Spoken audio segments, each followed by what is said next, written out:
से बढ़कर एक कवि यहाँ पर, इन कवियों का करूं कैसे मैं बखान जी। इनकी कविताएं झेल झेल कर कई निर्दोष प्राणियों ने त्याग दिए प्राण जी। एक से बढ़कर एक कवि यहाँ पर, इन कवियों का करूं कैसे मैं बखान जी। इनकी कविताएं झेल झेल कर कई निर्दोष प्राणियों ने त्याग दिए प्राण जी। और कुछ कवियों ने इतना कमाया ना, झूठ झूठ वाले के, और कुछ कवियों ने इतना कमाया ना, जोड़ जोड़ खड़े कर लिए गए मकान जी।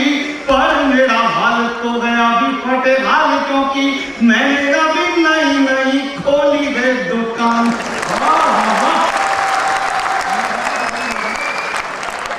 तो आप यहाँ ही गए हैं तो सुनिए जरा, कुछ देर के लिए तनाव भूल जाइए, तन मन से मगन होकर के बैठिए के आटे दाल सब्जियों के भाव भूल जाइए।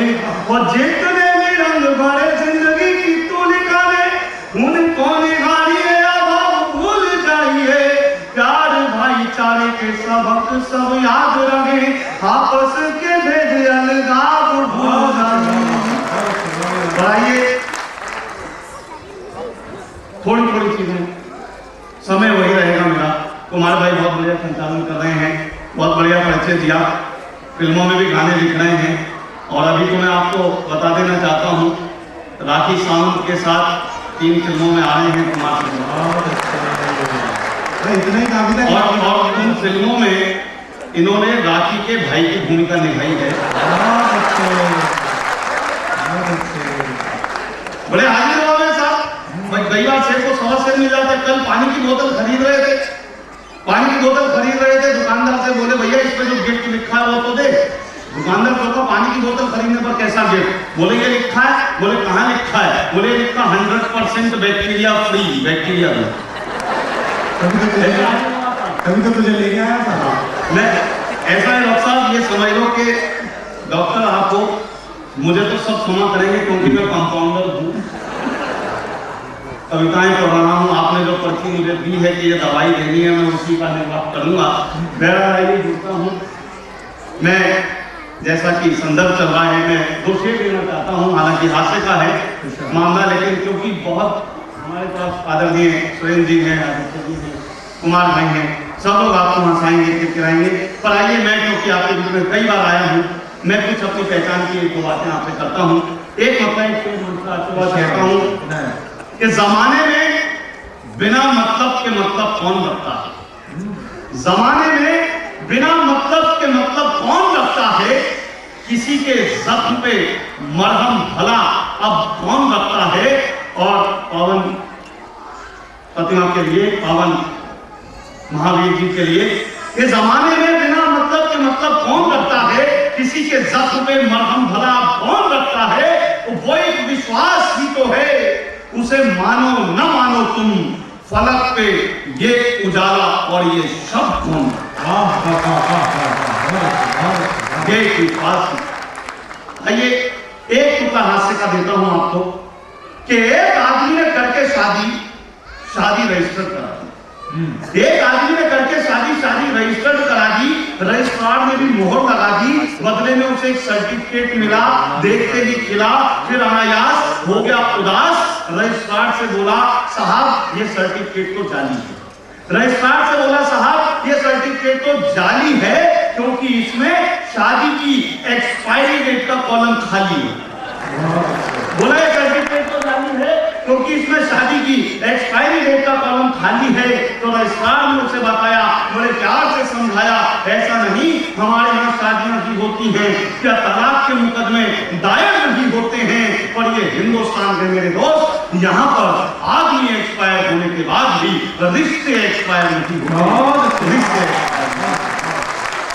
रिश्तों की बात चली, 2 मिनट और आपके बीच में जीवित रहता हूँ और रिश्तों का संदर्भ एक कविता विशेष इस पावन मंच से देना चाहता हूँ। रिश्तों का संदर्भ सुनेंगे आप, विशेष रूप से सुनेगा क्योंकि आपको भी संभवतः वो रचना याद आएगी। रिश्तों के संदर्भ में देखिए, मैंने पत्थरों से कुछ बात कहता हूँ, सबके लिए नहीं रखना है, नया प्रयोग करता हूँ। हाथ से बहुत सारी चीजें सुना सकता हूँ, लेकिन मैं चाहता हूँ समय का ध्यान रखूं और अपनी प्रस्तुति ठोस बनाकर जाऊं कि रिश्ते भी आजकल यूज एंड थ्रो की तरह हो गए हैं। रिश्ते भी आजकल यूज एंड थ्रो की तरह हो गए हैं और लोग थर्स्टी क्रो की तरह हो गए हैं। रिश्ते भी आजकल यूज एंड थ्रो की तरह हो गए हैं और लोग थर्स्टी क्रो की तरह हो गए हैं। हमें जब प्यास लगती है तो हम रिश्तों के कुओं में स्वार्थ के पत्थर डालते हैं।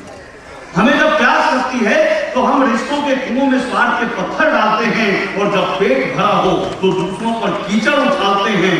सोचता हूं आज के हालात कितने बदतर हो गए हैं। संवेदनाएं मर चुकी, आदमी पत्थर हो गए। संवेदनाएं मर चुकी, आदमी पत्थर हो गए हैं।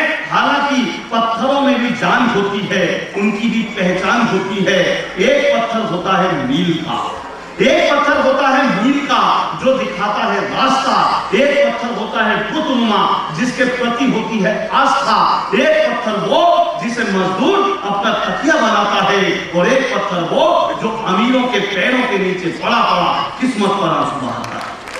एक पत्थर वो जो अमीरों के पैरों के नीचे पड़ा पड़ा किस्मत पर आंसू बहाता है। कुछ पत्थर होते हैं चट्टान जो लहरों का वेग झेलते हैं और कुछ पत्थर वो जिनसे छोटे छोटे बच्चे खेलते हैं।